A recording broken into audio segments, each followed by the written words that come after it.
Hi everybody, it's me, the Fetch, host of Inside the Eye Live.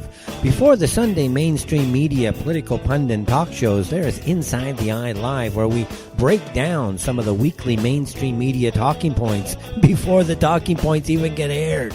Add in some entertaining stories, weather, cats, intriguing and informative guests, and you get one of the most listened to Saturday morning streaming media political talk shows going today. And it's all right here on our flagship station, Revolution Radio at freedomslips.com. So join me, The Fetch, for Inside the Eye Live every Saturday morning at 10 o'clock a.m. Eastern. It is truly intelligent media for the politically aware.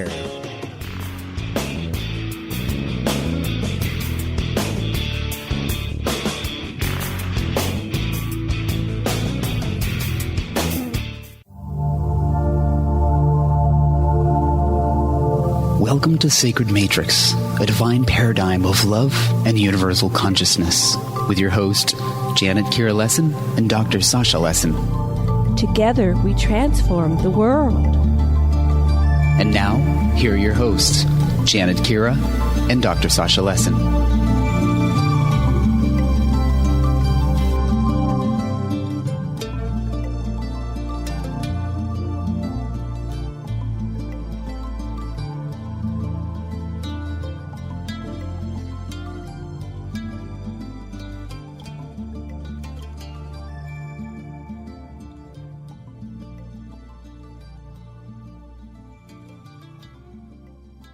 Today we interview Barbara Jean Lindsey. Could you hold one moment, please, while I reconnect us? 1 second here. I have to do a different one. Sure. Barbara Jean is amazing. She's here, by the way. Okay. I hope you can hear us. I can hear you. Oh, good. Let me introduce you, Barbara Jean, and then I just had to replug things. Okay. Barbara Jean Lindsey hosts the Cosmic Oracle Show on Revolution Radio on Tuesdays at 12 p.m. Eastern Time, where listeners who have experienced something beyond themselves, from the extraterrestrial UFO, hold on, computers, and ETS, to the spiritual, out-of-body experiences and altered states, can call in and share their stories. Through open discussion, camaraderie, and acceptance, we dispel fear and isolation and open the door for healing and support. And she also gives free psychic readings for listeners. I hope to get one someday. And Barbara Jean Lindsey is an internationally acclaimed psychic author, spiritual teacher, and an inspirational speaker. And she's an international seminar trainer, certified Fire Walking Instructor, certified Medical Hypnotherapist, and so on and so on. What I want to really mention before we bring on Barbara Jean is that she's had an extraordinary near-death experience after full body channeling an ancient Egyptian being. Her lungs collapsed, killing her in front of a live audience. And over the next few days, she fought for her life on the physical plane, spiritual plane, beyond. And Barbara Jean's story, journey, and transformation are chronicled in her autobiography, Dying for the Light. Excuse me. Dr. Lessin, what would you like to say? Yeah, Barbara Jean is very obviously an ambassador of much higher consciousness, so listen up, you're going to learn a lot. She brings together the world of disclosure and brings together the threads that have hitherto been separated by our category system, near-death experiences, multidimensional contacts, all kinds of visions, and it doesn't make the kind of artificial separations that breaks the actual unity of such experiences. And so when you listen to Barbara Jean, you're going to be triggered because you have touched the spiritual too, and she'll help you deepen that. And welcome, Barbara.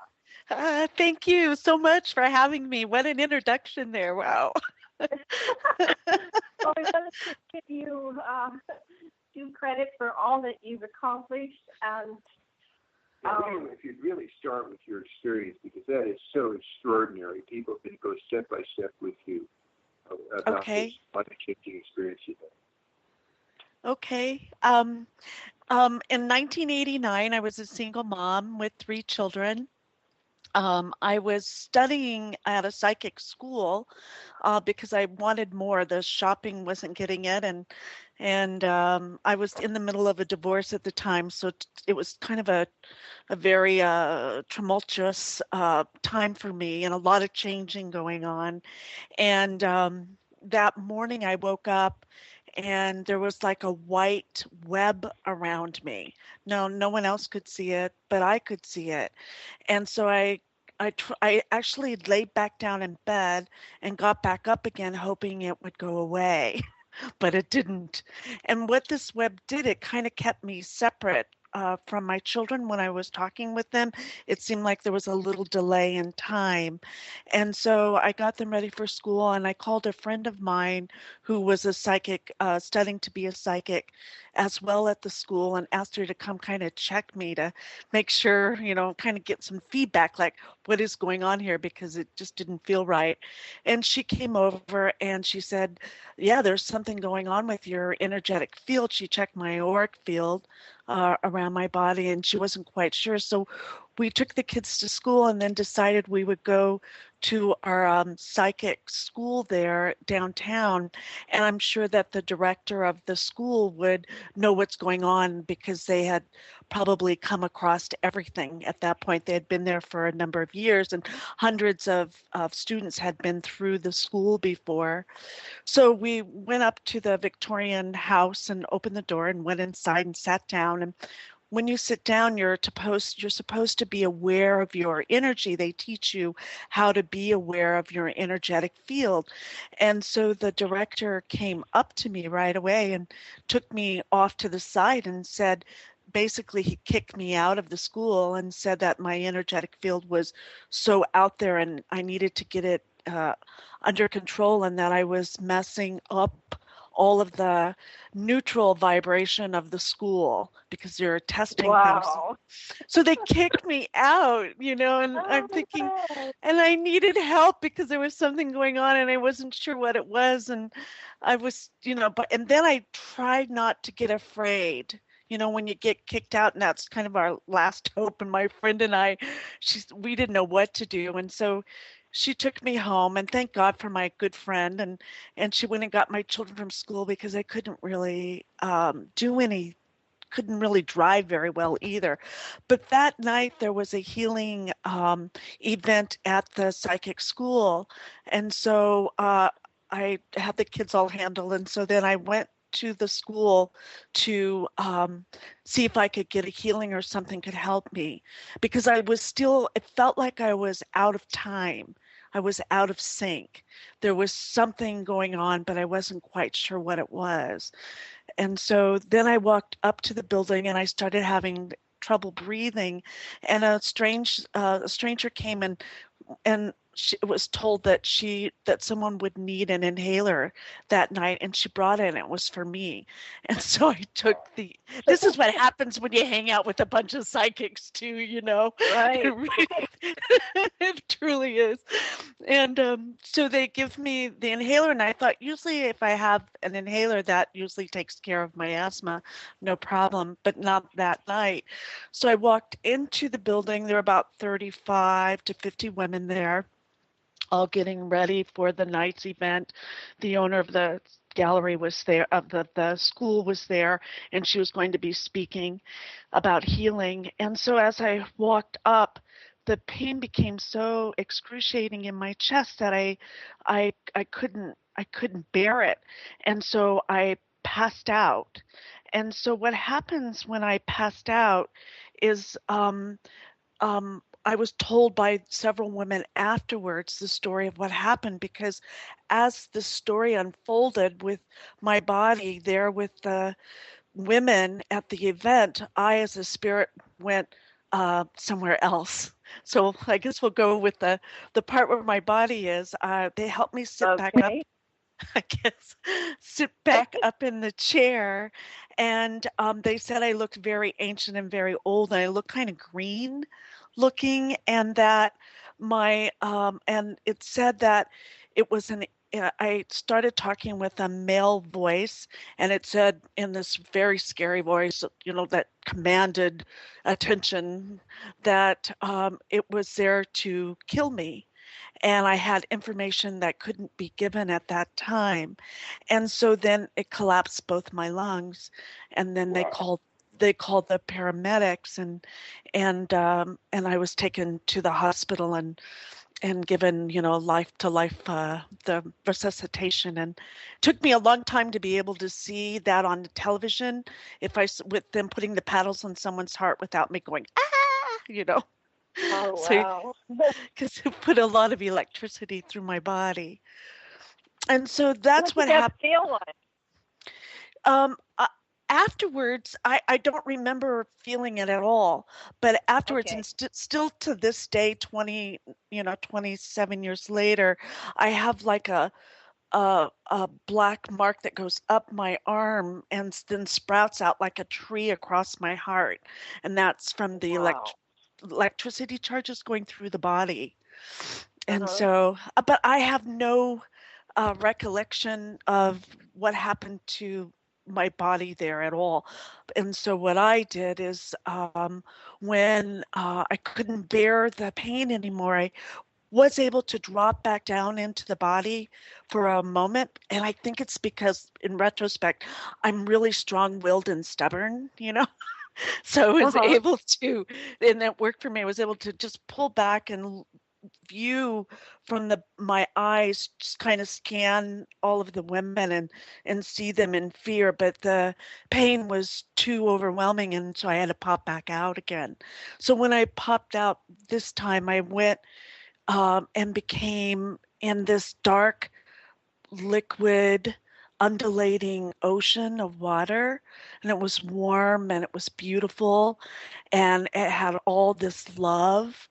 I just felt like I was back, sorry about that, back in my mother's arms, like in the arms of your mother, and you're being gently rocked. And it was so beautiful, and there was just so much love there, and it was creative, and it was moving, and it was changing, and it was like growing, and it was intelligent, and it was just, I was just in this love, all of this love, and there was a light coming, but it was kind of spanned from above, but it just kind of reflected onto the water, like like when you see it sparkling at night when the moon hits the water. So it was kind of like that. And so I stayed in that, and then I became one with what I call one with everything. I just became one with all this love, and there was so much love there. And then I looked down and I realized that I didn't have a body, but yet I still existed. And that totally blew my mind. I totally let go of everything I had ever thought of before and just became one with this consciousness that was there. And I was a part of it. It was a part of me. And I just stayed in that for, I don't know how long I was there, but I still existed in that. And in the most important part was the love part. I thought I knew love. I had the love of my children, and I'd had a love of my life, and I loved plants, and I loved animals, and I loved dogs, and I'm a kind of a nurturing kind of a mother being anyway. But this love just transcended any idea of what love was. It just blew me away. That's the best words I could say to describe it. And so I'm in all this love, and so then in a split second from that, I'm on a spaceship, and then I go into a spaceship. I'd never been on a spaceship before. I didn't even think about a spaceship. It wasn't really in my reality. I was working hard, being a mom, doing all those things. I just never really thought of a spaceship or what it would look like or anything. It was out of ordinary. Not like nowadays, 27 years later, I had to learn everything I could about UFOs and ETs and that whole phenomena at the time. But this was back in 1989. And so it just, you didn't talk about it much, And so I was there in the middle of the ship, and it's the first time I had been on a spaceship that I could recall at the time. Let me deconstruct that a little bit, and then we'll get back to your. Okay. How did you know you were on a spaceship? Well, because it was a weird room because it was a circular room. It's a large room, and no corners really matched. Like when you have construction on Earth, there's, it's usually a square construction, and they meet at angles, and everything was smooth and very no beginning, no end to it as it curved around. And up at the top was lighting, but I wasn't sure where the source of the lighting was, and it was a soft light. It wasn't a cold light, but it was a soft light and kind of curved along the edge of the wall itself, but it didn't really kind of come from there. It was just there. That there was no light switches, nothing like that at all. And I was in like a dentist looking kind of a chair that had my feet were in like not in straps or anything, but my feet were like a lazy boy. It looked like a lazy boy, kind of like a dentist chair. I was back a little bit, not too much, but a little bit back with my head with a cushion on it, and the cushion was brown, kind of a faux Naugahyde kind of looking, and then just it was more, you couldn't really see everything. It was a little bit dark, but also I remembered the sweet smell. It had a really nice smell. And I think about that later, that maybe that's because they were giving me, medicine or something at that time in my body back where it was, because I'm a skeptic at heart, too. I really am. Right. I'm trying to make sense of this. I thought, well, maybe that sweet smell wasn't really from the spaceship. Maybe that was actually coming through a sensory from my body being back in the hospital and they were giving me medicine. I'm not sure. But I had no recollection of my body at all, and I wasn't worried about it. I was fully present in the moment. And so it just felt like a spaceship. It just did. It just, okay.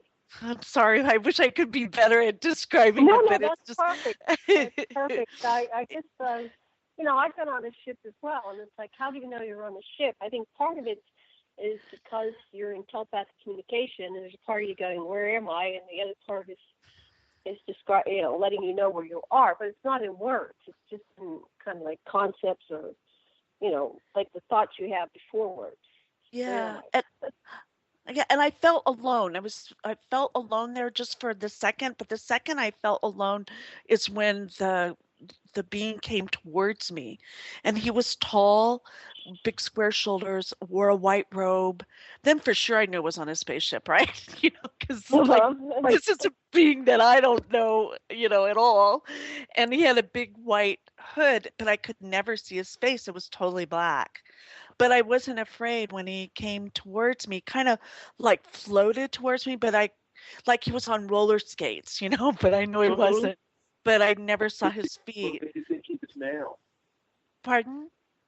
What made you think he was a male? Oh, because of the way he carried himself and the way he would telepath. We telepath back and forth.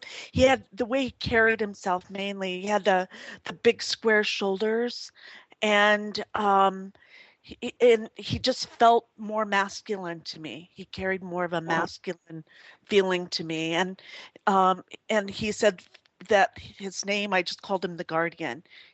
That was his name. He was the Guardian, and I had never telepathed before, at that point, and I hadn't thought about it either, So it was just he came towards me, and when he did, his job was to relax me and tell me everything was okay, and that he was there to be an interpreter between myself and a group of beings that I would be meeting. And so then he just waved his hand and a light went on, and behind a large glass partition, was a group of beings sitting at a table. And they were, I don't know how many, I wish I would have counted them, but I didn't. But I'm thinking, I'm usually about 10, but they were all dressed in the same robes that he had. And I never saw any of their faces, but there were some fat ones, there were some skinny ones. They all had their own little personalities, and they would telepath amongst themselves and get real passionate about what they were talking about. And then they would all come to a group consensus, and then the one person, not a person, but the one being then would tell my guardian what to say to me. And so that's how. Oh, okay. But it worked really. They worked really fast. They weren't fast. Okay. Yeah, and I don't remember exactly what they said.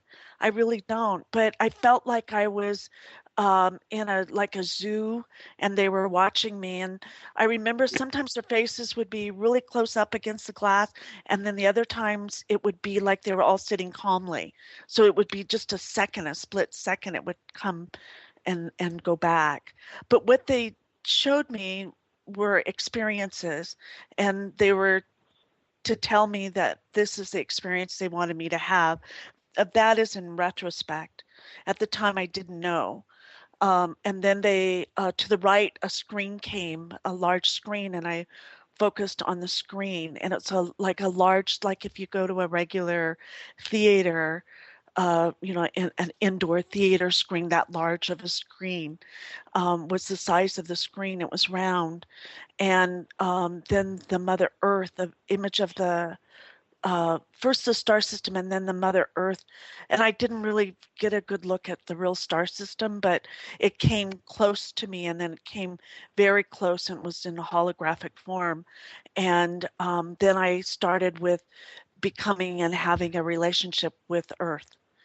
And I never knew that she was alive, and that I was a part of her, and she was a part of me, and our heartbeats went in sync.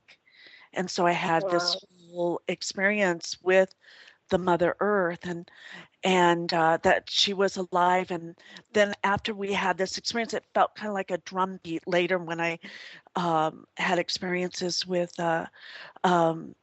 Native Americans. Then it felt like the drum beat, like we got a drum beat sync going between me and her. And I had never really thought of the Earth before that. I was an organic gardener and all of those things, but I had never really thought about her as a global being, and I was a part of that. I had a much more narrow vision before this experience, but being one with the Mother Earth and seeing how important she is, and that we needed to take care of her, and that was a part of my teaching from them, and so it changed, and I just started crying like a baby, just crying because I felt so ashamed. I just felt so that I was just taking her for granted. And I just felt so ashamed for myself and for everybody, that how could we do that? Mm-hmm. And I just cried. I just sobbed and Richard, could you make the sounds of the drum beat so I can get a sense of what it was like, how far apart the beats were? What was it like? Could you just make those sounds?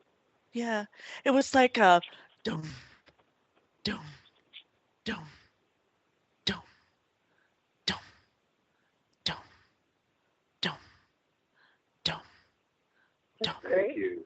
Thank you. Dum. Now, I wanted to ask you a couple questions since you became one with the Earth. Mm-hmm. Did you get any sense of what we can do better? Everything. For yourself and for all humanity. But if she was able to convey to us specific things that we could do to stop this, whatever you call it, pollution, global warming, destruction of all these wonderful beings on this planet, did you get any sense of specifics that we could do? Well, because she's us, I think it's like what I got is that to take care of her is like taking care of us. If we take care of us, then we take care of her. Like we're family. You want to treat her like you would your mother, with respect and honor. And so you wouldn't pollute the water, and you would want your air to breathe, and you would want any toxicity in her. I mean, and it would be, I learned a lot about this sort of thing afterwards, that you would want to do it um, in so many levels. There were so many, not just the organic part of the earth itself, but um, that she's real and that we're a part of that. And I know some people think this is much later, that it's all a illusion and we're in a matrix, but nature is real. I mean, it's a real, and we're a part of that. And so it was more of however we can honor her, she will honor us. She has honored us. We're her children. We're like her mother's children. We're her children. We were born here. Our spirit's here, but our body comes from the clay of the earth.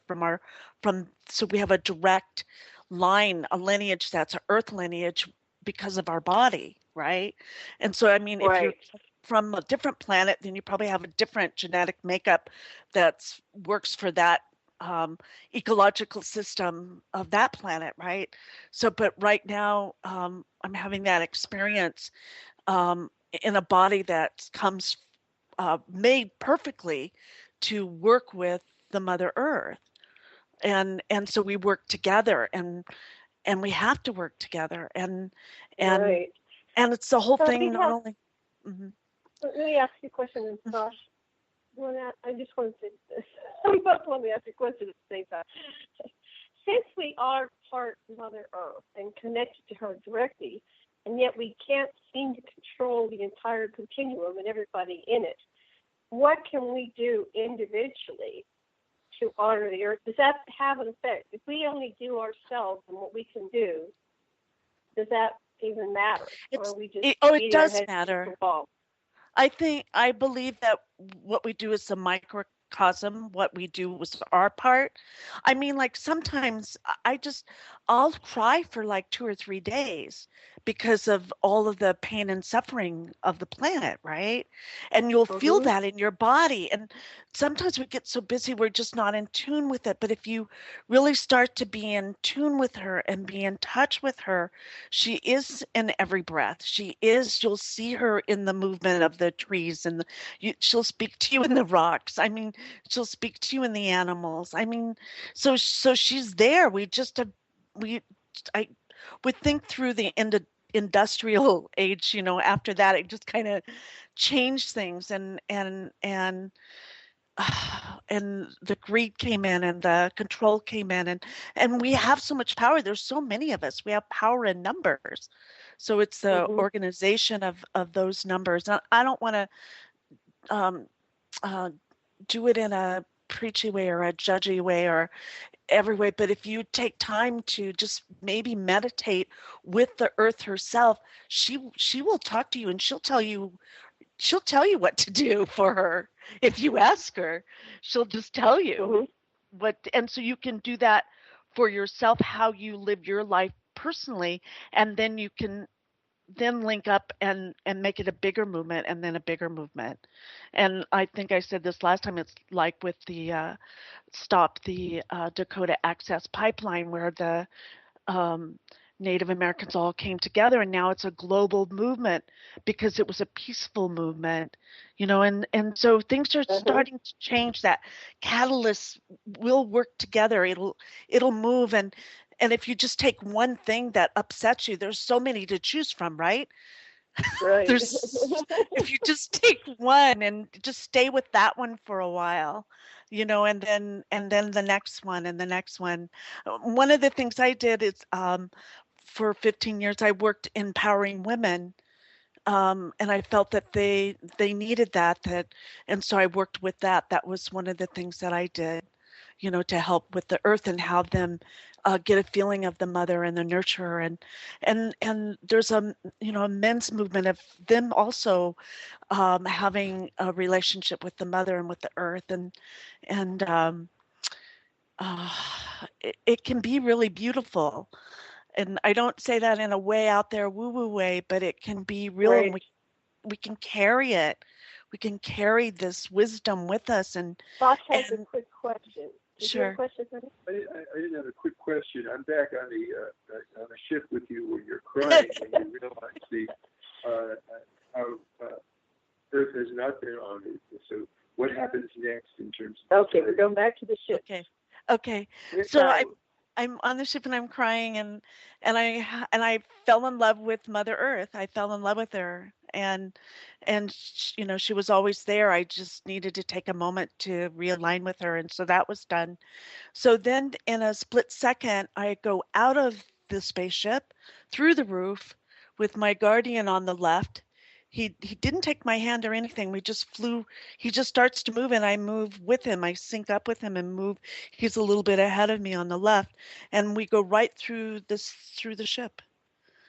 And as we're flying through the air, then I start to look down, and that's when I see all these green trees and forest and undulating valleys and hills and the most beautiful greens I've ever seen. I've never seen a green that matches it. I've been to Ireland and England, but Ireland is the closest I've seen so far, many years later. And I didn't see any towers or houses or people or animals. Just for, I don't know how long, I just flew lower, very low, and then we go up high, and then we go low. And I just got to fall in love again with green, with the color green, and with the nature and the nurturing of green. And someone told me later, I learned much later, that that's the heart center, and the green is the heart. And again, where the green, that organic part of ourselves, if we can't lose that, we have to stay in touch with that. If we can stay in touch with that, we'll be okay. And that's much later I got that. But it's our relationship with green.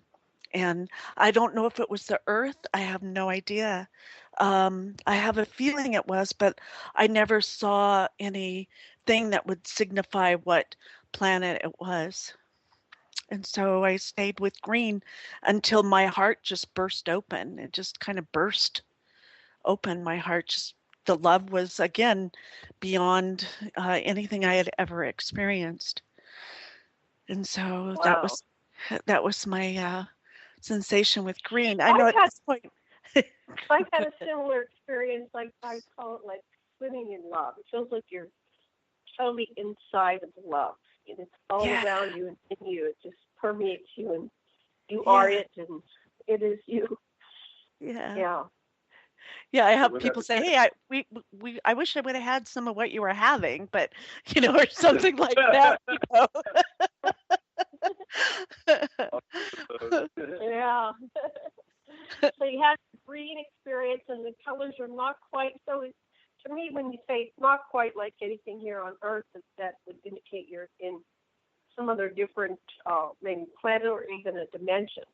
I hear that when you're on the other side, the other dimensions, that the colors are brighter and different than the colors we experience. But, it's true. I think the green was. It was a kaleidoscope of green, and it was a soft and bright green at the same time. It's like it was just this soft green that you could really reach out and eat it or touch it. It felt like, in a way, But I've never seen that kind of green here. Even like in cartoons, cartoons is a harsh green. This was a very soft green. Soft greens. All of it was very soft. So what happened after your green? Okay, after the green, then, and I'm still with the Guardian, and then we just flew again, and we landed my feet barefoot, but I couldn't see my feet, but I could feel, the reason why I knew, because I could feel the cold step, and it was like alabaster. And so we went up these steps, quite a few steps up, and it's like a floating city or floating place. And when I got to the top on the right, you could see this large column of circle of columns, like Greek columns, like in a Greek temple. And I had never been out of the United States before this either. Much later, I've been to many, many countries, but at that time, I had never been to a Greek anything, you know. So I see the Greek columns, and there's a group of beings with the same robes. I'm not sure what's with that, and I couldn't see their faces, but they were around a column. And I couldn't quite see exactly what it was. And so they broke hands. They were holding hands, and they took my hand, one on each side. But my guardian stayed back, and we held hands in a circle around about a 3-foot tall column. And on the column was like a round cauldron, sort of a cauldron looking thing, and like white vapor came out of it, like white fog, and you're looking into it, and they're making, again, kind of a guttural sound, like Tibetan chanting, like kind of like that kind of a sound. But it's really beautiful. And then you could see the stars out around the perimeter of this circular temple. And so we're holding on, and they're making this sound. And then I look, and the mist kind of moves away. And in the middle again is the planet Earth. And it is a global, it is globe around looking. I didn't see it as a flat Earth, or for the flat earthers, but but yeah, I understand that. We have proof. But I happen to see one, and maybe, sometimes I look at this later, and maybe all of it was my comfort zone of what I could handle without my mind totally folding. Like they say, when you see ET or have an experience like this, they only give you as much as your mind can handle and keep structured, and so I do think about that. Maybe this is all I could handle. And so the Earth is there again, and they tell me that their names are the Watchers, and their job is to watch the Earth and to protect her and to keep her safe, and that she's important, an important part of the system. I'm not sure if the system's the right word, but that she's important. And so I stayed with them, and it was like forever and a moment at the same time. And then they said I could come back whenever I wanted to. And I go back sometimes. I go back in meditation. And in meditation, if everything's right, I can go in and connect again and look at the Earth and help heal Earth. And everyone can do that, And so so then it was time for me to go. Then my guardian then takes me to the next step. So what they did is they gave me, I felt like they were classes. They gave me the Earth experience, the green experience, the Greek experience, and then the next one I go to like a gala, a party, an ambassador party. And that's my next step. And I go, and it's like this amazing party, and I still can't see my body at all. I look down, I don't see light, I don't see anything. I just have that, my face. I mean, I can't even see my face, see my hands or anything, but I know I exist. And so I with the guardian, he takes me, and we it's kind of feels like a Victorian house, though. It's the weirdest thing. We go through the hallway, and there's like these plants on each side. It's like kind of a grand entrance, and then they have like little gold speckles like on them. And then you go up this staircase, and it's like a top of the staircase, and you look down on everybody. And then you go back down, and he takes me around and through the crowd. He's certain people he wants me to meet. And so then I meet, and there's this guy that looks kind of like a Jeeves dude, but I think about it later, and he has white gloves, and he's passing out tall test tube vials of different colors of drinks for people. I don't see anybody eating anything. I don't really see them really drinking anything either, but maybe it's just for fun. I'm not sure. And so he hands me one, but later I think that maybe he is not he's more of a computer, not a real being in there. This is later retrospect with him for some reason. I just like it. But so I meet the main person who stands out is kind of like, he looks like a Teddy Roosevelt kind of guy. He has a big mustache and a monocle, and he has like a uniform with the big square shoulders he looks really important, and he has a vest, and he's very happy to see me, and then he has another being next to him, and she's shorter and looks a little more like really plump, really plumpy, like doughboy like. And then in the background I can see kind of a pink elephant, and I don't know why, but a pink elephant being, and you could see the little bit of hairs on his nose. That one I remember, but there was so much. I tried to take it all in because I just didn't want to forget any of it, because I knew it was important for me to remember. But I just, all these different, and there was music, kind of jazz, but I couldn't see the band, but I could feel. And then if you looked up, it was like 100 feet tall and solarium. It looked like a Victorian, and it opened up, the solarium split open, and you could see the stars through it.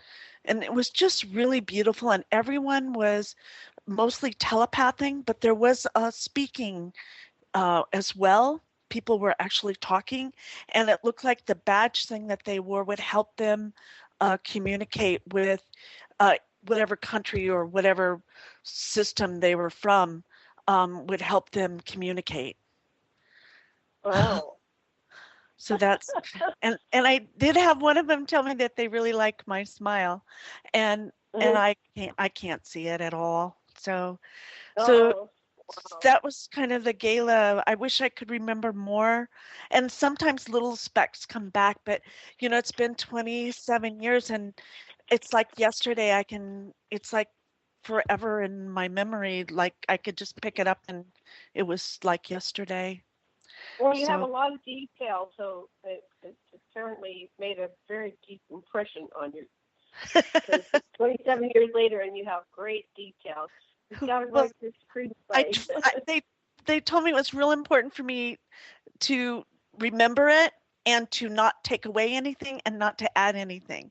So I really try my best, the very best I can, and I'm probably not perfect. I know I'm not perfect, but I want to do my utmost best to do that.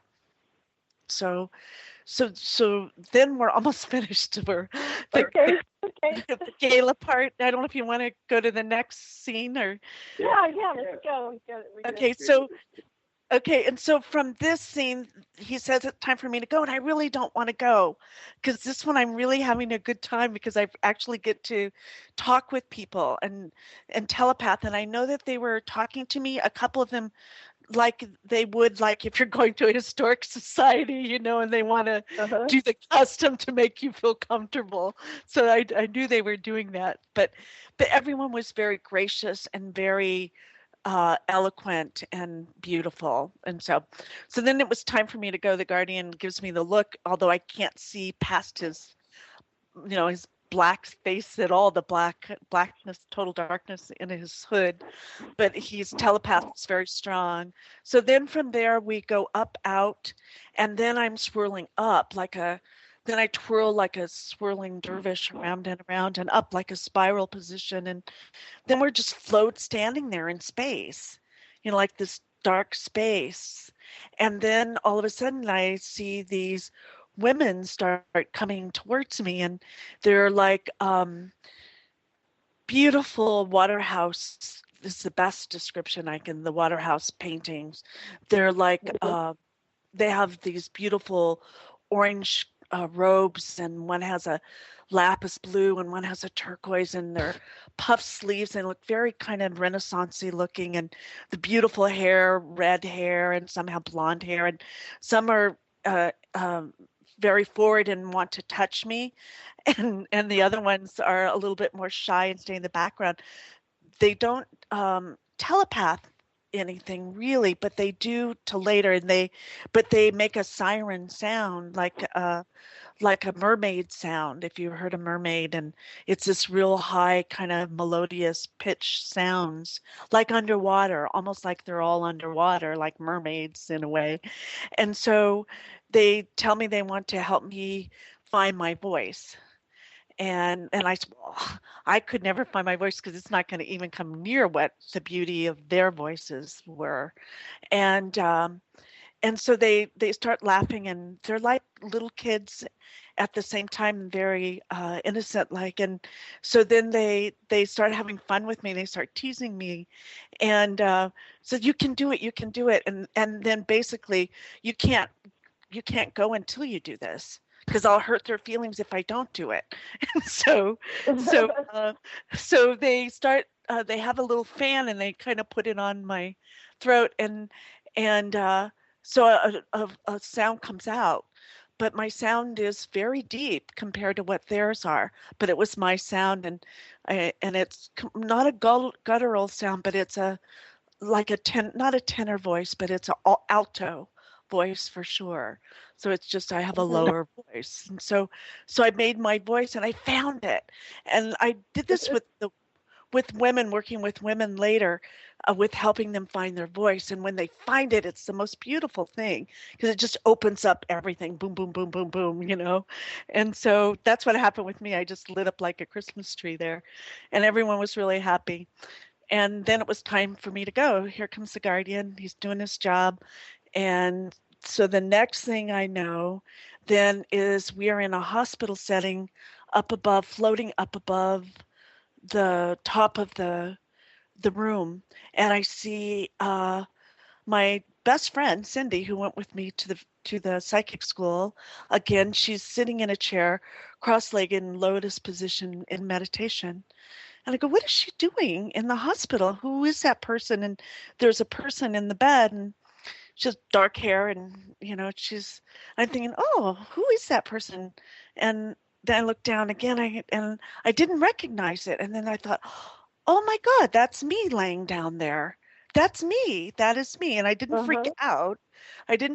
But I just said, that's me laying down in that bed. That's my body. But I'm here, and there's my body. And I didn't freak out or anything. I looked at the guardian, and we just kind of go back and forth like a knowingness, like, yeah, that's right. You're right. That's it.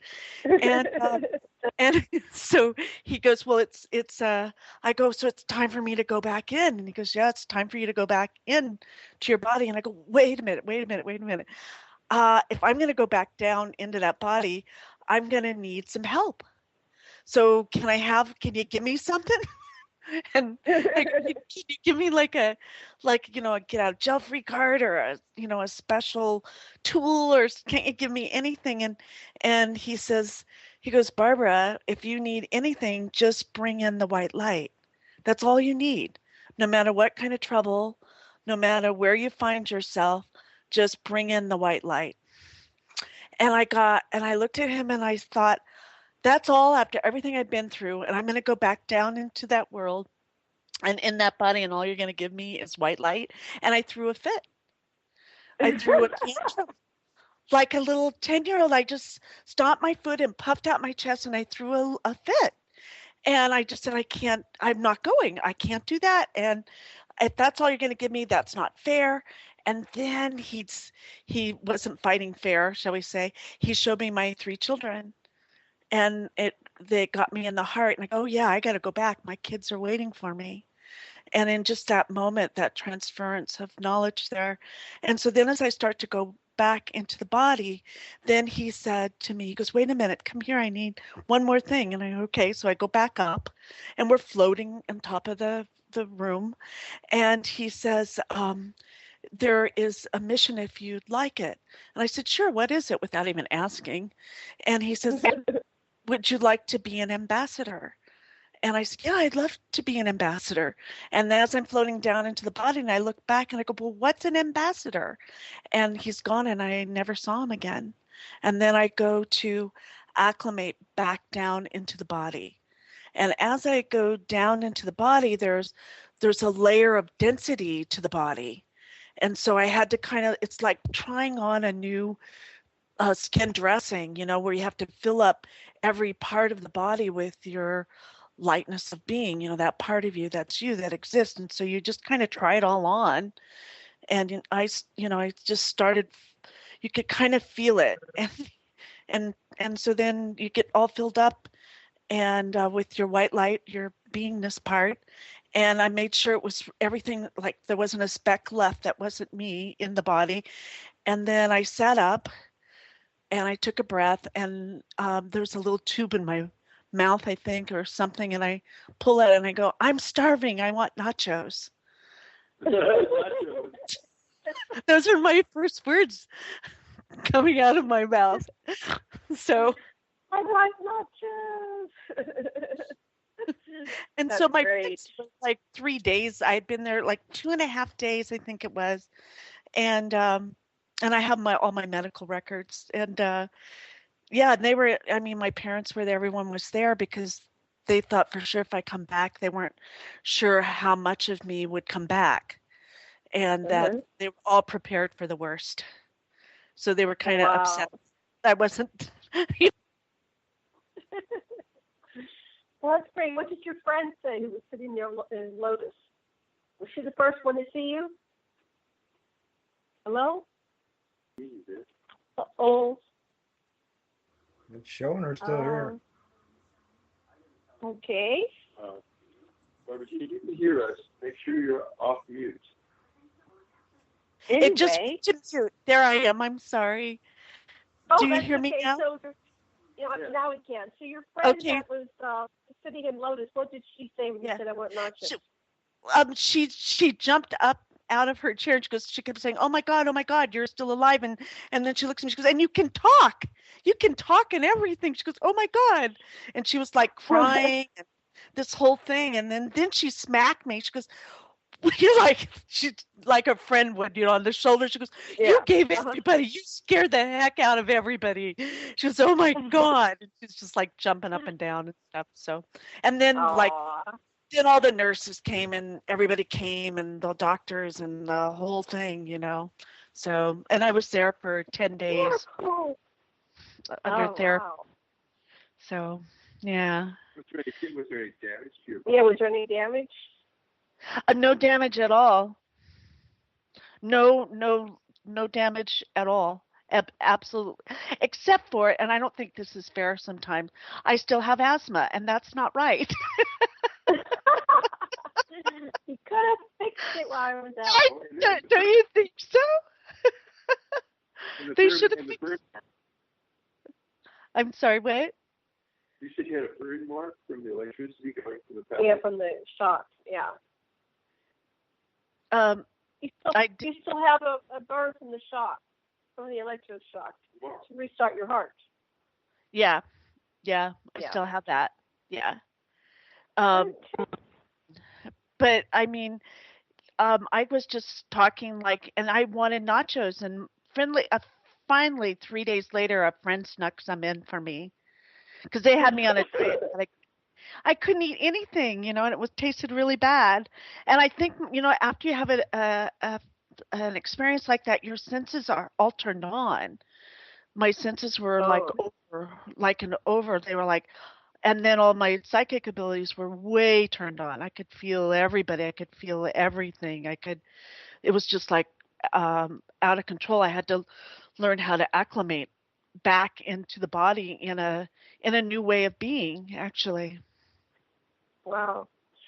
So we're going to be coming up at the top of the hour in a break here. So let's briefly cover where we can go with this story after the break.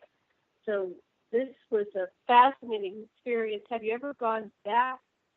Have you ever had any further experiences with extraterrestrials or interdimensional? And with this guy, this particular guy.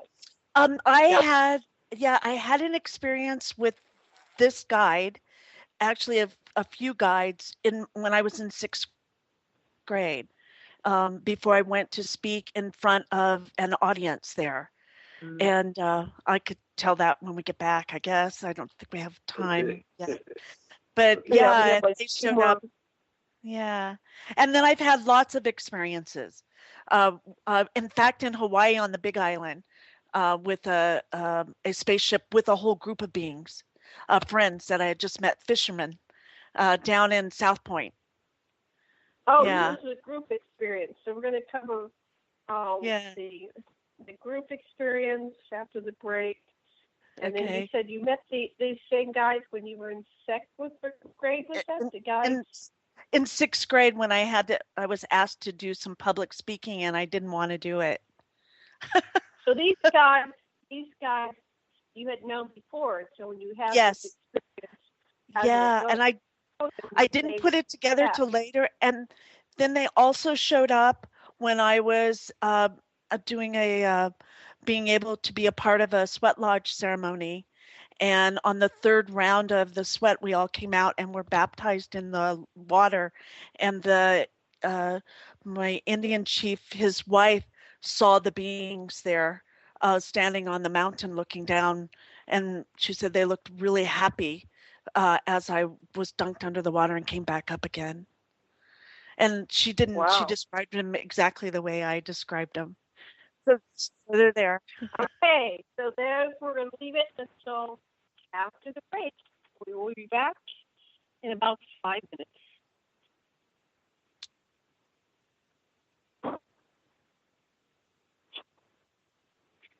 Aloha and welcome back to the Sacred Matrix on Revolution Radio at freedomslips.com.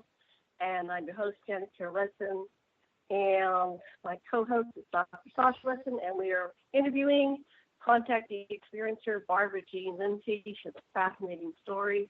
But before we get back to our show, I'd like to remind everybody to please go over to the donation button on freedomslips.com and donate $1, $5, $15, $20, $100, whatever you can donate is greatly appreciated. And we do thank you very much for your donations.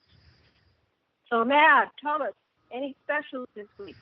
Yes, ma'am. To the end of the month, we have for $75 donation a 1 ounce silver coin, 0.99% pure. And Hawk's also selling cutting boards for $125, and the proceeds go to the pipeline protest. Wonderful. Good cause. Sasha, let's say before we bring back Barbara. I'm ready to hear more from Barbara. Okay, Barbara Jean. You have, your guides from the 6th grade, the group experience, and the sweat lodge. Where do you want to start? Well, I think we'll start back at 6th grade. We'll go back to 6th grade. How's that? We'll start with that. Good. Okay. Yeah, I didn't think about this till much, much later. But when I was in 6th grade, I had to represent my class and reading a book, and I didn't want to do it, but I had to, and so so here's this big podium there, and the whole school's there, and I'm sure I'm going to mess up, and I just don't really want to do it, and so I'm kind of resisting and fighting it, but I'm kind of forced to do it. And so right before I'm about to go on to stage, to my right and slightly back, 3 beings, the same type of beings, the same big square shoulders, the white robes, the hoods. I never saw their faces.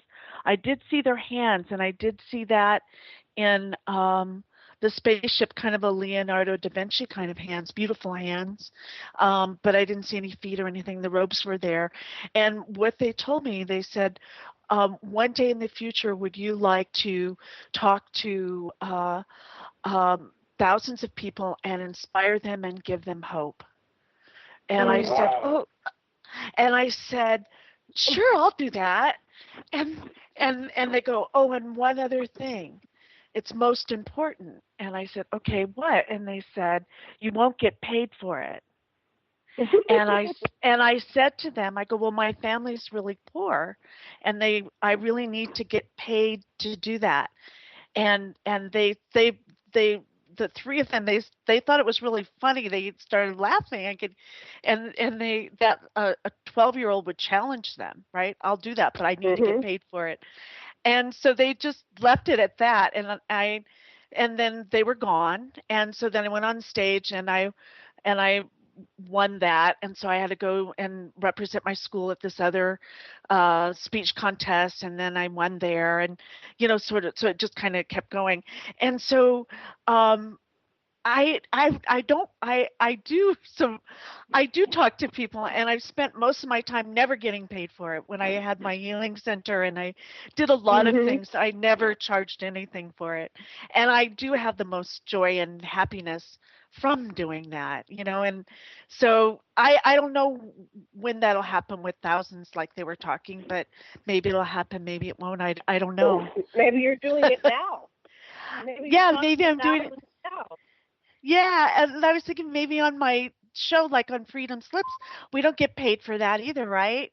And I do a weekly show there, and so they're having the last laugh, and I think it's really funny. And so it's kind of like the white light when they gave me the gift. White light is an important tool to use in the world that you can use. Everyone has that. It's an ability that we can all use to help cleanse ourselves and help move disease out of the body. And I use it a lot. I use it as a protection tool and as a cleansing tool. And I have a relationship with the white light like that. And, people can do that. They can do it in a regular meditation, like they can take it in through the breath and use it that way, or they can take it in through like putting your feet on Mother Earth barefoot and having the white light come up through her and fill you up. And so it moves out any kind of disease or where you're feeling tired or run down. It really gives you vitality. So I've worked on lots of different ways that you can bring it in through your hands. Put your hands up while you're standing out and have that white light come. You just call it in. It's your birthright to bring it in. And it comes in through your hands and goes up your arms, and it can just clean out. So it gives you a lot of energy. So I use it all the time. So that's a beautiful tool that we can all use. And I'm writing a book. When you were talking about getting in touch with Earth, here in Maui, what we do is we go down the beach and we bury our feet up to the ankles, and so that the water washes over us too. And that's what we do. The other way is to stand barefoot on the external part of the roots of a great tree that's reaching deep into the earth, and send your consciousness down the tree. Those are ways that I use it. Oh, nice. That sounds beautiful. I love it. I'm there. I'm a tree hugger. Yeah. So are your kids and your parents, were they contactees also? Are they contactees? All three of my children are very psychic. And my one daughter has been contacted when she was a teenager, and she had a really hard time with it. It was very frightening for her and very traumatic for her. And so I took to a good friend of mine at the time, Dr. Richard Boylan, and we did a session with her, a hypnotherapy session. And what she decided is that with the beings that she knew ultimately they were helping her, and but she didn't want to have a memory of it. So she gave them permission to do the work with her that they were doing, but she didn't want to have a memory of it until later in her life when she was ready for it. And so that's how she dealt with it. And she teaches children. She owns a vocal academy for children. She teaches them how to find their voice. Wow. So that's her living. So she's quite amazing. Yeah. And so all of them are very. I taught them everything that I know, and so they were raised with the tools, of how to make it as a spirit in a mundane world in some ways, So yeah, and my grandkids too, I teach them how to use their psychic abilities already. Yeah.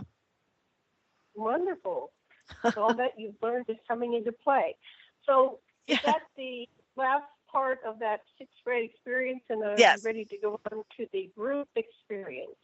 Okay, the group experience. So I was in Hawaii, and I was living right up in top of Kealakekua Bay at Captain Cook. and a beautiful home there with my boyfriend at the time, and my son was there. And I had met this young lady in Sacramento, and she came to visit, and she was my boyfriend's friend. And she was, I don't know if she was German or Swedish, I don't quite remember, but about 9 o'clock at night, my boyfriend didn't show up. She goes, "Hey, let's go down to South Point. I've never been." So she had a convertible, and so we took a ride down to South Point. And I left a note. My son was fine just being there with his friends. And so and if I don't know if you know, but it takes like it's a 15-mile one-way road down to the southernmost tip of the United States on the Big Island. It's called South Point. So you're in the middle of nowhere.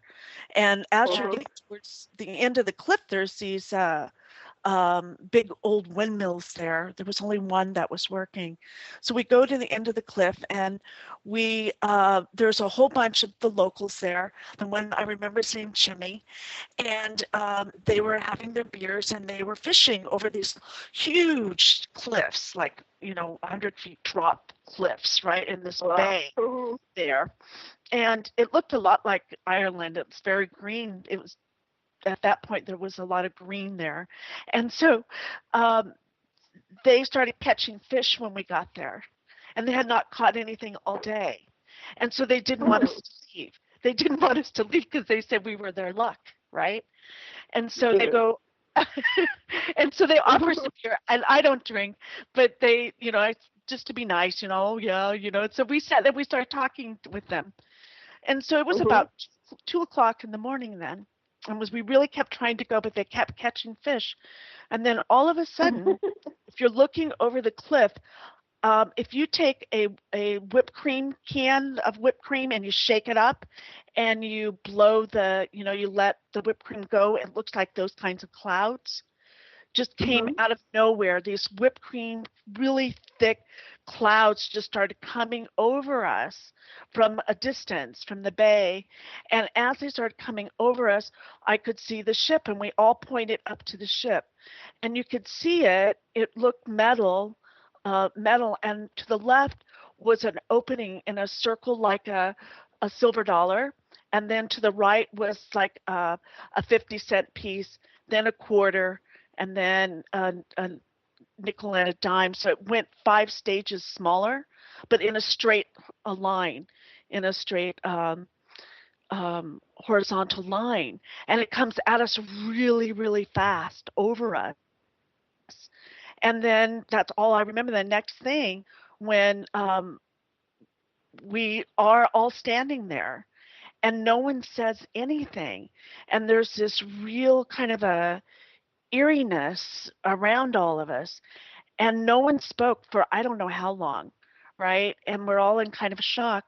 And so then I'm the first one who says anything. I go, "Did you just see what I just saw?" And everyone agreed. We all saw a spaceship, and we saw it come over us. And then we noticed that we were all kind of out of it, just kind of weird. But just so we knew it wasn't just all of us, there's this old gentleman comes running down the side off in the back, down the road, and he has his fishing pole and his bait and tackle box, and he's running as fast as he can. He's an old man. I think he's going to have a heart attack as he starts running up to us. And he goes, "Did you see it? Did you see it? Did you see the spaceship?" And we all said that we did. And so then we decided it was time for us to go. So my friend and I got in our car, and we're driving, and all this fog comes over everything. You could hardly see anything. And as we're going up the road, no one's hardly saying anything. We see the windmill, and when we see the windmill, both of us scream bloody murder. We just screamed. Why? And so we must have had something that scared us or something. So we got back home, and it was like, I don't know, right before, I think it was like 4 o'clock in the morning or something like that. My boyfriend was afraid. Everyone was afraid. And the next day, there was an article in the newspaper saying that people had called in saying they had seen spaceship. And so I have to get that article. It's still in the file back there somewhere. So that was my by seeing it in a 3D, in reality. But that's at South Point. That's at South Point on the Big Island. How many people do you think experienced what you did? How many people were in that group? I'd say there were. I would say 7 of us, and then 8 of us. 8 of us. 8. And the next morning I had a sunburn like crazy. All of us did, and I did. And so I used to go to fly back and forth to Hawaii a couple times a year, and I always go to South Point looking for it to happen again. No, I'm thinking, and when you're looking for it, usually it doesn't happen. It's when you don't look for it is when it comes, right?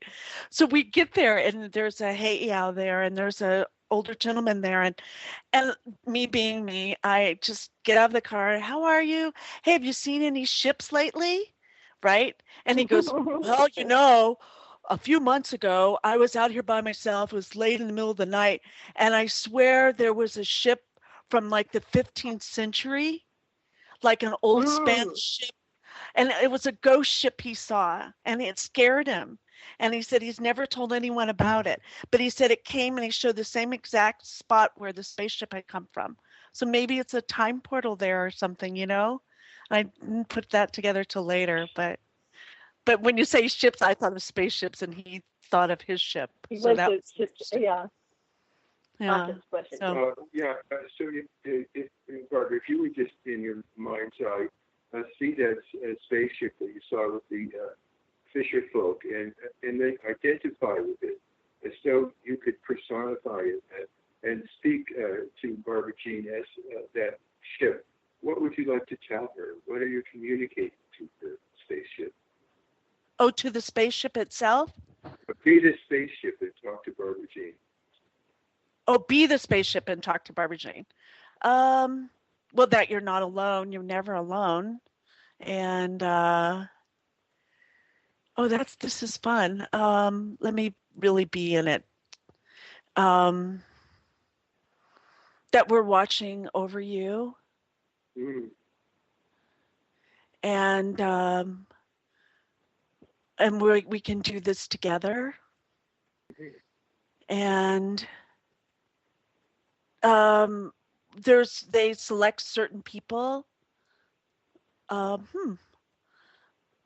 And that it's like it's done this way where they have certain people. So it's not an accident. They can be seen when they want to be seen and not be seen if they don't want to be seen. They said there's no accident. I don't know if I believe that totally, but yeah. So just identify with the spaceship and be yourself, saying you don't know if you believe that, and see if there's anything else you would like to ask or say to the beings that are running that spaceship. Well, they better give us some plans, and we better work together really fast because things just, I don't really want to see the earth go through, the people have to go through such hardship and such suffering, and can it be done in a gentle, kind, loving, nurturing way instead of in a revolution or reform or where a lot of people are killed or hurt or destroyed? Can it be done in a way where there's changes done like we can all agree, come together and get a good system, a new system going, that sort of thing. So be the beings, consciousness of the spaceship and its inhabitants, and reply to Barbara Jean's request of having an ameliorated evolution instead of a violent. It's right on track. Just everything's right on track. Thank you. Anything else you would like Barbara Jean to know, spaceship? What else would you like to tell her? That they really do care about us, that we are them and they are us. Thank you. Thank you very much. Thank you. All right. So is there anything else you want to say about the group experience before we move on to the Sweat Lodge? I think that was it. It was just, a simple, just nothing out of the too ordinary. People have these sorts of things all the time. I'll tell you what I get is that since the context of it was you in friendly relationships with belonging people, I think that's part of the message. Mm-hmm. Yeah. So let's move into the Sweat Lodge. Where was it? Okay. And when was it? This let me think of where this one was. This was in Utah, and a big a person there had a huge ranch, and trying to think if this is when we had the Sundance or not. I don't think it was. I think this was just a Vision Quest camp, and so we were just there for Vision Quest, and that's preparing for the Sundance later that year. And so my husband and I at the time were at the Vision Quest camp, and so part of it was the chief was a wonderful man, Richard Sparrow Eagle, Lakota Indian chief, and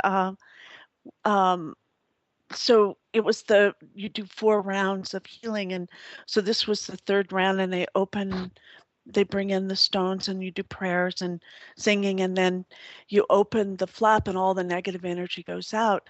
And so he was also Christian as well. And so there was a river there. And so he took the whole group out. He was inspired to all of a sudden then to take everyone. And if you wanted to get baptized in the water, you could. You don't have to, but if you wanted to. And I wanted to. And so I did, and so Bonnie Sparrow Eagle was standing there, and that's when she saw them, the 3 beings up on the cliff in the white robes, and she didn't see their faces, but she could feel that they were really happy that I was doing that, and she felt compelled to tell me after the lodge, and she describes them. Yeah. So, and I had forgotten about him. I hadn't thought about him for a while, This was probably about, I'd say about 4 or 5 years later. So I had forgotten about it. So later from the initial experience, from the near-death experience. So what was? How did this baptism affect you? Oh, when she said that, it made me feel good that they were there. Yeah. There's my other family. They're like my family. And it also reminded me of being a young child and having them come, and they would, and I had another incident too. I should tell this one. I forget, Okay, so this is much later. I have a friend, some friends up in Fairfield up by Marin County. And he had apple orchards there, and he's a wonderful doctor. He's really involved with Doctors Without Borders, and he had not been feeling well. So he had called me and asked me if I would come over and give him a hands-on healing. And so I told him I would. And so he has this little bitty motor house. What do you call those? A motor home, not a motor home, but a metal house. I don't know what you call those. Trailer house. Yes, thank you. Yeah. A trailer house. Okay. And so I'm in there, and I gave him the hands-on healing. And when I go there, I park, and he meets me and walks me up and around and through the orchard to get to his compound, right, his place. So it's like about 2 a.m, and he falls asleep, and I don't want to bother him. So I just open the door, and when I open the door, and I have my purse and a jacket, and I shut the door, well, it locks. Well, the fog is so thick you can't see anything anywhere. I can't even see like how to go anywhere. So I'm start trying to kind of figure out how to get back to my car, and I get so lost. Wow. I'm like totally lost, and it's cold, and I'm having a little asthma because of the cold, and I'm not feeling so great.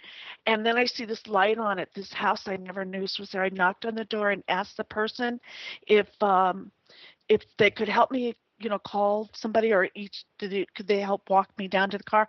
And they were too afraid, and they told me they were going to call the police, and they shut the door. And I think, oh God, yeah. And so I'm walking, it's freezing cold, and I just start crying, and I'm trying to think, okay, Barbara, keep it together. You can find the car. It's not rocket science. You can really just keep going until if there's houses here, there has to be another house there. And so finally it's like another 45 minutes, and I have no idea where I am at all. And I finally just give up. And the moment I give up, I am in a spaceship, and I have the beings there, and they're telling me everything's going to be okay. And they actually pat my hair. This is when I knew that they really liked my long hair. I had long hair, and they really liked it. And so then the next thing I remember is I can feel my feet floating in the air, and I land right in front of my car. And I swear to God, this happened. I would do a test, whatever you want to test. And so I get in the car, and my hands are shaking, and I turn it on, and Art Bell's on. Oh my goodness. And then it's hilarious, isn't it? And he's talking about, ET UFO stuff, and I just started laughing, kind of hysterically in a way. And then I got home, and that really happened. And so they did take care of me. They really did. Oh, wow. It really happened. That's great. And I don't tell that story very often. I like it. Yeah, we had a friend that was floating out to sea, and he gave up. He said, I guess I'm going to die. And these ETs came and helped him stay afloat until the next day the tide brought him back in, and he lived to tell the tale. So They do help sometimes. Yeah. Wow. Yeah. So what are some of the other, do you have any questions or comments before we move on? Okay. So you've had other incidences in your life besides those. We got about half an hour left, a little bit left. Okay. What would you like to focus on? Or how about we'll get a little bit away from the story, so you're this lifelong experiencer, and you keep having experiences. What do you think is the meaning and purpose of all of this contact that you're having with these extraterrestrials? Or what's their role in humanity's history and future from your perspective? Okay. What I was told by them is that all I have to do is tell my story, and just tell the story exactly what happened. And that in a way, I can have my voice about it, which I do, but I don't want it. I just want to tell my story, and people can take from it what works for them, and what they want to get out of it, or they can help me connect some dots somewhere, like from something or another, where it helps connect some things together. Like someone heard about the white webbing before, and that was Corey, I think, on your team. And yes. He thought it was something to do with the time travel thing, and things like that. I don't. Let's see. How do I put it? So I think just telling my story is it. I don't have any dogma or religion, or I'm not a guru, and I can go through all the things I'm not. And then that's when probably I need you, Sasha, and you, Janet, to say, okay, Barbara. Let's say what you are. You are a woman, and one of your missions is to empower women. You are a lover of the native peoples, and your mission is to empower them. It seems perfectly obvious to me. Yeah. And so I just keep on keeping on like everyone else is, and trying to do always the right thing and make right choices. And I'm not perfect or any of that. But I can say that by having the near-death experience, and then one reason why I wrote the book is I really do not fear death anymore. And that to really block, I think part of my work is to dispel that totally, and have people look at maybe the possibility that it's an organic transition, just like from spring going into summer and summer, going into fall and fall into winter, that it's a natural organic transition, and it does have our best interest at heart. And and if you can have that, then it sets you free. Then you don't have to be afraid, and you don't have to have someone, telling you that how to be or how to act or any of that, it can open you up to actually really be more spontaneous and be more creative, and it's not going back, but it's maybe going back and taking all those good things that maybe we've forgotten because they are so simple. There's like fine art, there's beauty in that simplicity, and then using that to create a more quality life than what we have right now for most people. They work so hard and they struggle so much, and there's so much doom and gloom. And it's hard to pull out of those trenches and look up and say, hey, I have enough energy left to go create something new. Let's go create something new, because what we have been doing, we know has not been working. Are you aware of any sanskaras or scripts from past lives that have conditioned you to be receptive to what you've experienced in this life? I have had several psychic, because I have lots of psychic friends, and I love to do past life readings. And they were saying, and I don't have as much karma to work through this lifetime, I guess, because of my past lives, and so I have more freedom than most people, or a lot of people, and that I was well loved in my previous life, and so when I come and speak, then people tune in to that love part, and it speaks to them like it spoke to them before, and so I can get a lot done without saying a lot. In some ways, yes, I can feel you. I can feel you through the airwaves. I can feel your huge heart. Yeah. So it's the love part. It's that part. That's what I'm all about. Well, what's interesting is recently we got to hang out with John Titor II, and he's a time travel person, and he conveyed to us that there are natural time portals. So this Captain Cook area, which is the furthest south point in the United States, Captain Cook is they're far away. That's okay. What is that place? South Point. South Point is the south. Sorry about that.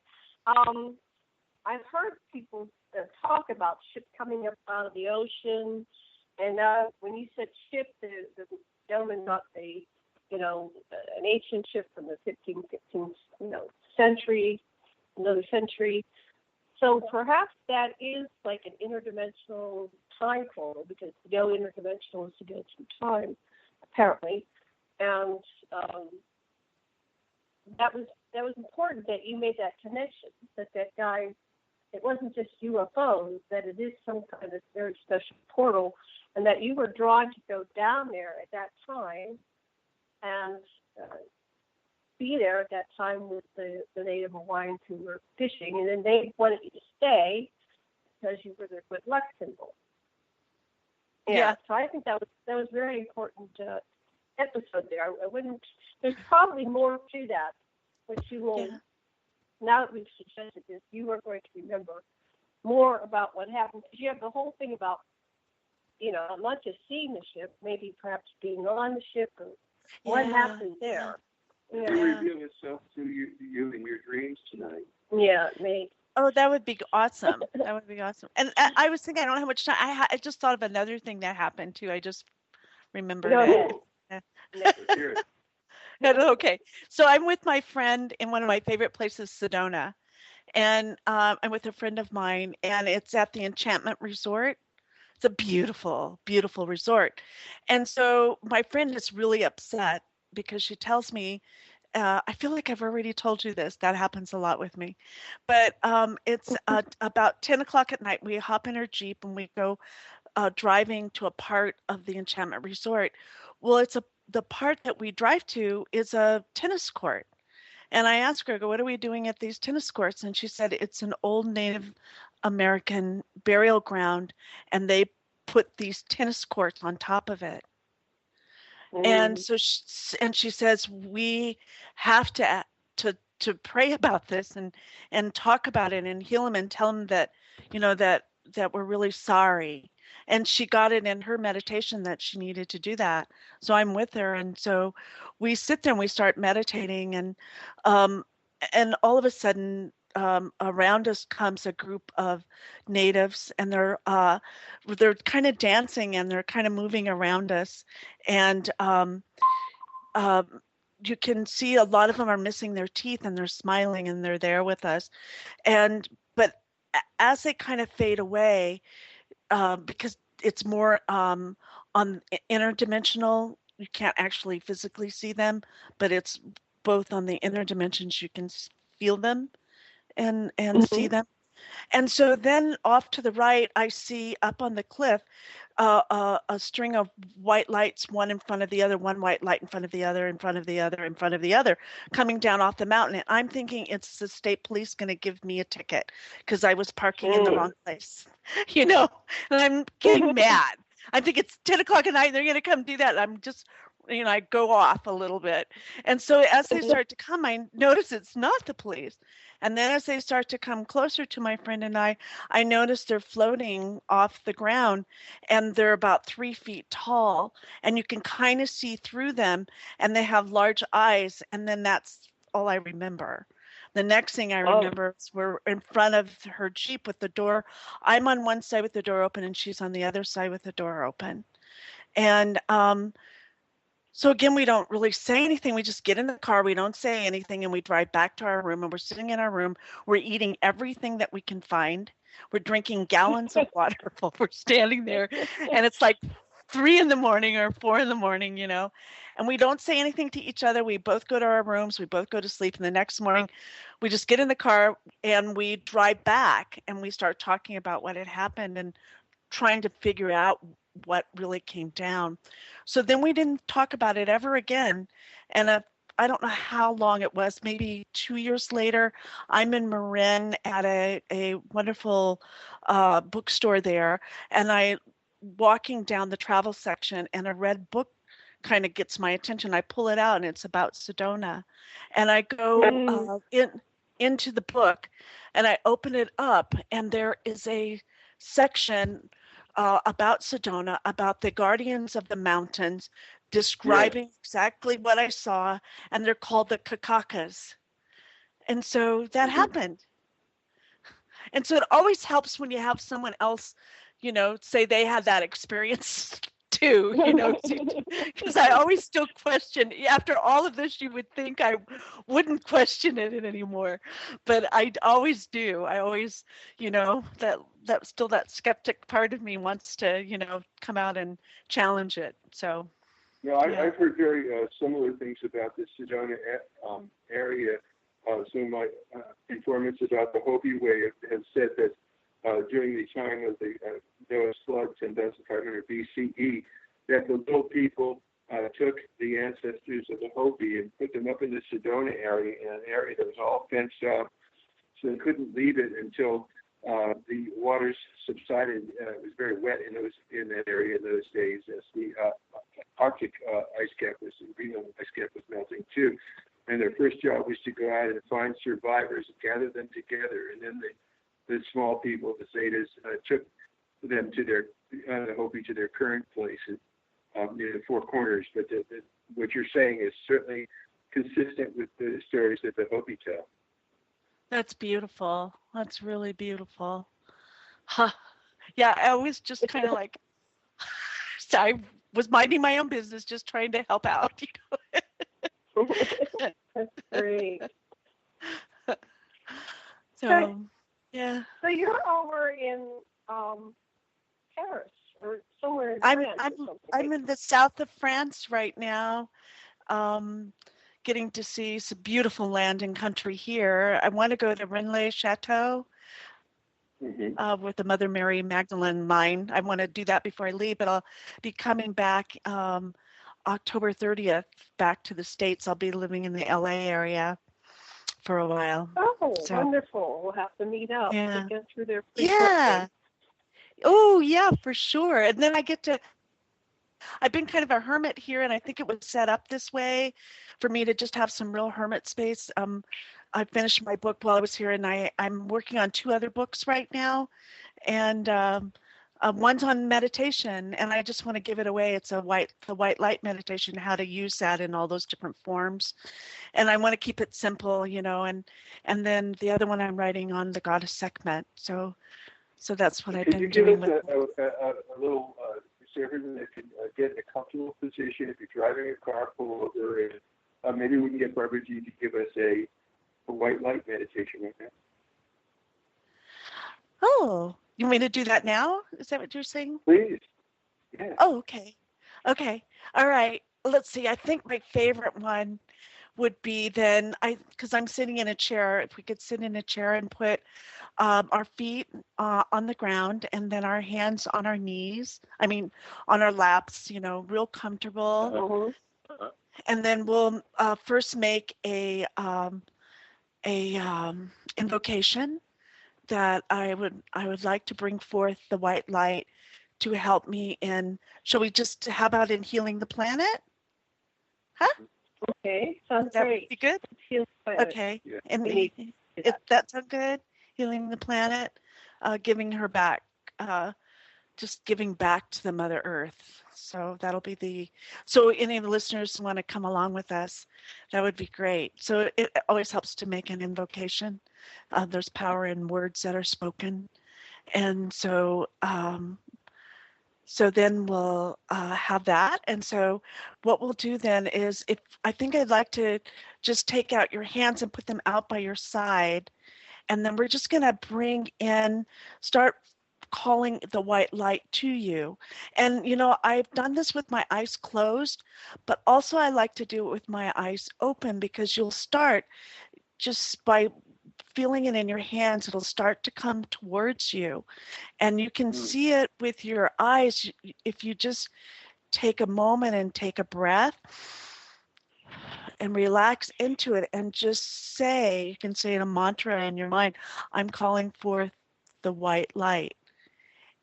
And you'll start to see, and you'll feel it in both of your hand chakras, and they'll start to either get a little heavier, or they'll start tingling or get a little warm, tend to get heavy. And actually, I wanted, now that we have the energy in both our hands, I think I'd like for everyone to stand up and then keep your hands out and up and turn them open so that the white light can just come in and you can really feel it. And it can feel warm, and it can feel bright, and it can start to sparkle. And sometimes I feel fire, some of the fire from it, and that we have a connection with it. And the energy can start to go between your arms through your heart. The white light can go through it from left side through the heart to the right side, and then from the right side through the heart to the left side. And then just feel it start to pump up.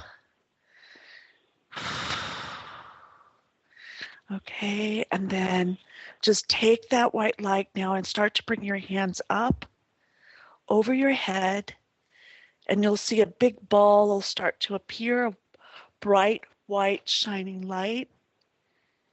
And just hold it and hold it. And then take your hands and guide them down in front of you. And then we're just going to gently put them down into the Mother Earth. So you can just kind of bend over and focus all that white light into the Mother Earth. And you can let out a breath and see it go down, down, down, and let her pick it up. And a lot of times she'll shoot it across like a lightning bolt. It depends. And now you can just bring your hands back up and bring them to your chest, and then bring them up over your head and give thanks and gratitude and clap and release and just shake out your hands. So that's just a real simple one. That's great. Thank you. And then on your show, that's great. On your show, you give readings. You want to give us I do. Each of us? Yeah. You each want a reading, a real quick one? Yeah, a quick one. Yeah, we've got about 10, 13 minutes or something. Okay. So we'll go with you first, Janet. Is that cool? Okay. I see a lot of purple energy around you, wanting to play, creativity with color, purple, turquoise, white, pink, yellow, almost like in fabric, like a dance, like a beautiful dance that you're going to be creating. Wow. So that's nice to see with you right now. It's really beautiful, and it makes you feel very centered with the goddess. So yeah. So we'll leave that at that. Okay, and then for Dr. Sasha, let's see, Sasha, with you, I see a chalice. And it's in front of you, and you have both your hands. And in the chalice, right, you're looking down at it, and then you stand up and you want it to be serious, but the chalice keeps laughing. And you're and you're saying, now look, I mean business here. And it just seems to laugh. And then just when you think it's out of your grasp is when it fills up and flows over. Oh, I like that. Thank you. It's really beautiful. Really beautiful. And so maybe we should do one for Thomas if he's still here. I'm not sure. Oh, yeah. This is Terry listening. Hey, Thomas, you want a quick reading? I have never been read by anyone. Okay. Would you, I don't have to do it either. I totally respect your space too. No, you can. You'd be the first one. Okay. Do you have a particular question, or you want me to just do a little reading? No, I'm pretty much okay. good to go. Okay. With you, I know that you're an artist, so I see that the art is your way, as you're a time traveler between the worlds, is with your art. It's where you help people connect. It's the connection. Your art is the connection.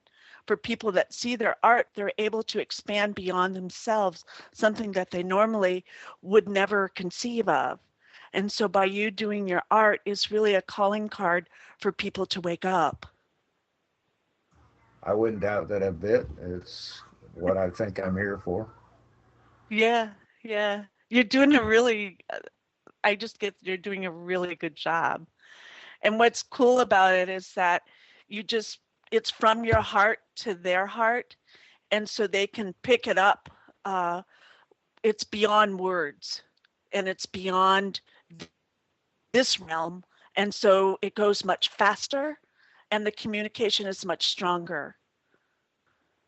And it really works. It's very effective. I hope so. Wake up, people. Wake up. It definitely is. Sasha has his hands up. He has something he wants to say. Yes, Okay, sure. If you were to sort of view yourself from outside, and Barbara Jean came up to you and said, "Give me a reading," what would you tell her? What would you tell yourself? I would tell her to have fun with it, and to make sure she's let go, and that that she is in the light. You can't go wrong. Cool. Great. So, I and you know, wanted, a part of me. Oh, go ahead. Go ahead. oh, I just wanted to ask you a little bit more. You do the annual Cosmic Cafe Experiencers meetup at the Contact in the Desert conference, which is a big deal these days. Do you do that anywhere else, or are you going to be doing it again this year? I'm going to be doing it again this year. It's gotten really popular, so we're talking about trying to either change the place to a bigger venue, or to do it. I only do it 2 days there, to maybe doing it 3 days there, and possibility of doing a workshop as well. And so, no, I want to do it all over I would like to do it everywhere, anywhere, like in any of the big UFO conferences. I'd love to do them. I've just been in France, but I'm coming back, and I have a suitcase, and I will travel everywhere. You know, this is going to be the fun part, as I know I want to travel and go where spirit tells me to go. So someone told me that was it you? I'm a spiritual pilgrim. Yes, spiritual pilgrim. Yep. Was it you guys that said that? I think Sasha said that. Yeah. What I want to talk about with the experiencers movement is that this is getting huge. Yes. So we have an experiencers conference coming up online, a webinar. And I sent you the email. It actually got changed till the 22nd and 23rd. And so whenever you go on Saturday or Sunday, we're going to be doing this online and on a regular basis.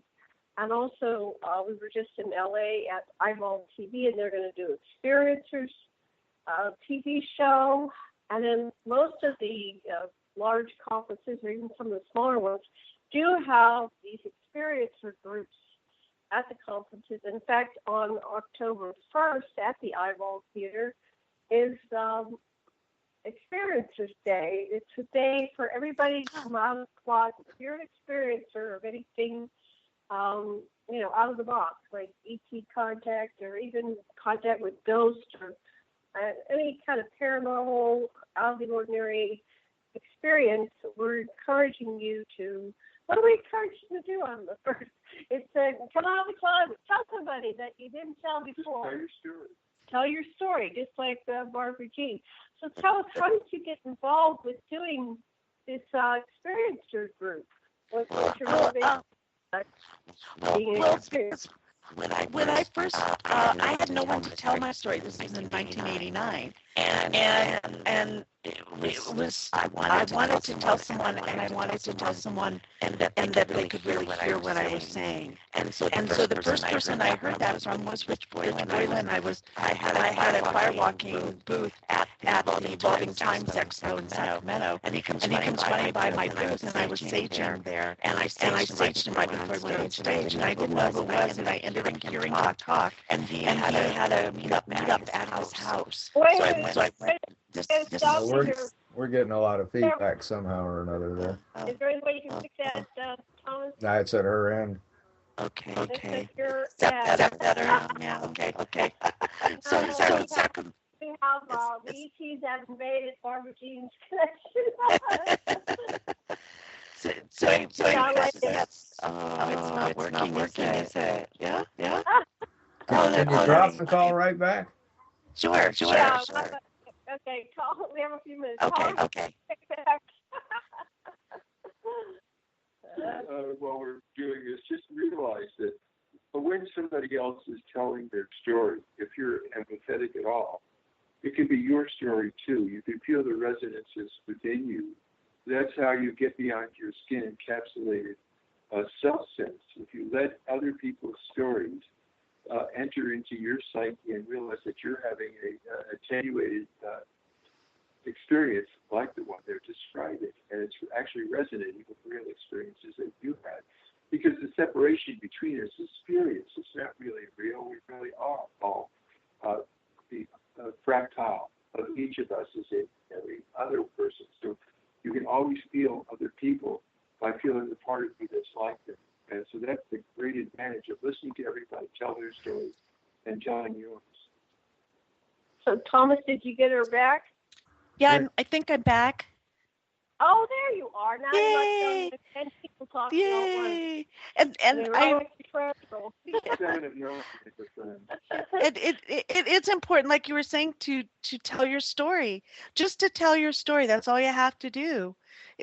And by you telling your story gives other people permission to tell their story. And then before you know it, like you were saying, everyone links up. And it's really beautiful.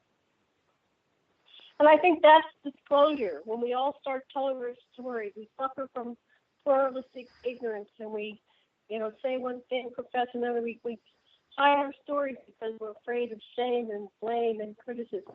But if we start telling our story, then it's easier for everybody to tell their story. And one of the things is to tell it unembellishedly with the flaws too. Like I think of really a great people don't just put on their facade.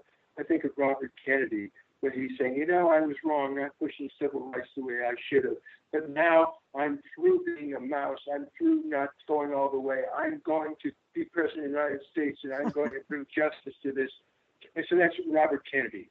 And people, you can, admit your flaws, and then you're able to go on. Don't just, you don't have to just put your facade out. So, Barbara Jean, we only have another couple of minutes. What would you like to say to our listeners?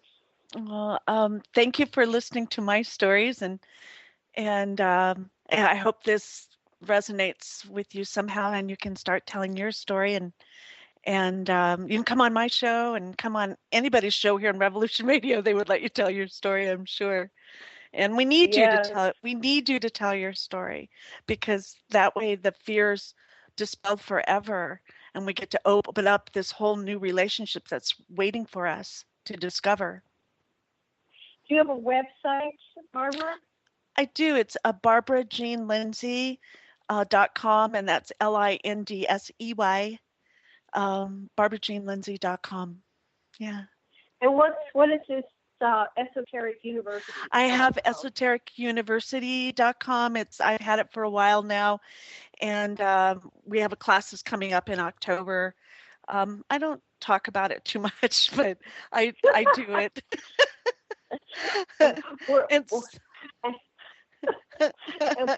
You have a show on Revolution called the Cosmic Oracle Show? I do on Tuesdays at noon, and I love talking on the radio. I love talking. So it's where it's my own show. I can do what I want within reason, and people call in and tell their stories. It's a place where I have a sacred space for people to call in and tell their stories. So if you feel so, next Tuesday at noon Eastern time, I'm in Studio B, and it's a Cosmic Oracle show. And I also do free readings. You just call in and say, I need help with this, or I'm looking at that. And I love doing past lives, if you want to look at a past life. And I can just look at you and spirit to spirit and just tune in, and all this information just flows in, and that's what I do. Thank you. Thank you so much. Thank you. With blessings and aloha. You've been listening to the Sacred on Revolution Radio at freedomslips.com.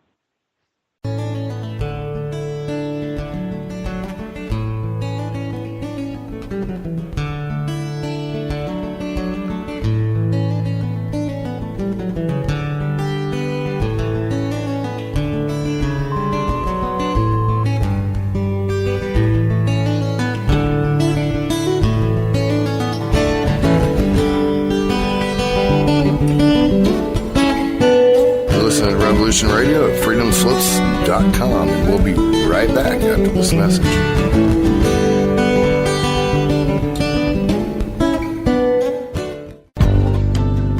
Who owns you? If you're not in control, then someone else is. Join me, Ivy West, for Voices on the Wind, Saturday from 4 to 6 p.m. Eastern in Studio A. I discuss government, health, metaphysics, suppressed science, universal mysteries, little-known incredible facts, alternative energies, and even more than you can imagine. Won't you join us on Revolution Radio Saturdays from 4 to 6 p.m. Eastern for Voices on the Wind with me, Ivy West. There are lives in the balance, people under fire, children at the cannons. Because if your head's in the sand, your tail is a target.